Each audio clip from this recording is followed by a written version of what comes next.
Pila po na rin cellphone yung ano. Mura lang tay. Kuha ni 5 piso.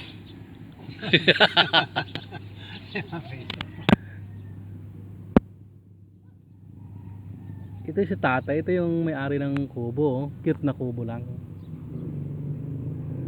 So guys, kung mayroon tayong ano dyan, kahit na solar lang na ilaw, masaya na si tatay. Baka mayroon naman makapag donate dyan ng solar.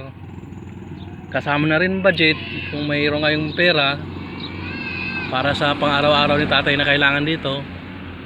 So yan guys, ito yung kubo-kubo ni tatay, nasa tabi ng karsada lang to. Madali lang tuntunin ito.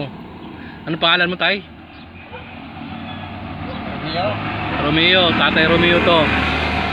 Si tatay Romeo. Dito lang to guys sa Langgam, sa Villarosa. Madali lang tuntunin guys. Kung sino mang mabait dyan mag-donate, pwede kayo mag-message sa akin at sasamahan ko kayo kay tatay. Ayun, thank you.